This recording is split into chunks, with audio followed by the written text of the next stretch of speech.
Paloor കോട്ടയിലേക്കുള്ള starting point ആണ് ഇത്.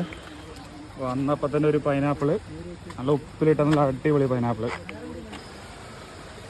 ഇവിടെ നിന്ന് മുകളിലോട്ട് കുറച്ച് നടക്കാനുണ്ട്, അധികമില്ല, വളരെ കുറച്ച് മാത്രമേ ഉള്ളൂ. രഞ്ജിത്ത് കണ്ടോ, രഞ്ജിത്ത് താഴത്തുനിന്ന് വാങ്ങിച്ച പൈനാപ്പിളും തട്ടി നല്ല ആസ്വദിച്ച് നടന്നുകൊണ്ടിരിക്കുകയാണ്. നമ്മൾ ഫോൾസിൻ്റെ അവിടെ എത്താറാകുമ്പോൾ ഉള്ള ചെറിയൊരു വ്യൂ ആണ്. വളരെയധികം പ്രതീക്ഷയുമായിട്ട് ഇവിടേക്ക് വരേണ്ട കാര്യമില്ല കേട്ടോ, കാരണം ഇത് അത്രയ്ക്ക് വലിയ സ്ഥലമൊന്നുമല്ല. നമുക്ക് മാക്സ് ടു മാക്സ് ഒരു 1-2 മണിക്കൂർ ചിലവിടാൻ പറ്റിയൊരു സ്പേസ് മാത്രമാണ്. നിങ്ങൾ കണ്ട വലിയ വെള്ളച്ചാട്ടത്തിൻ്റെ താഴത്തുള്ള ചെറിയൊരു പോർഷനാണ്.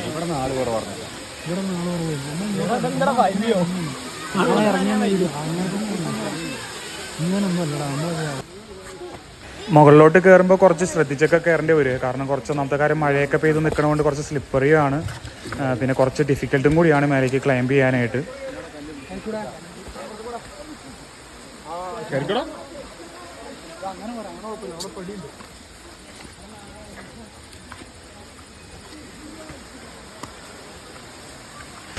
വെള്ളച്ചാട്ടത്തിൻ്റെ അങ്ങോട്ട് നമ്മൾ ഓൾമോസ്റ്റ് എത്താറായി. അപ്പോൾ ഇവിടെ നിന്ന് നമുക്ക് ചെറിയ രീതിയിൽ നമുക്ക് കാണാൻ പറ്റും.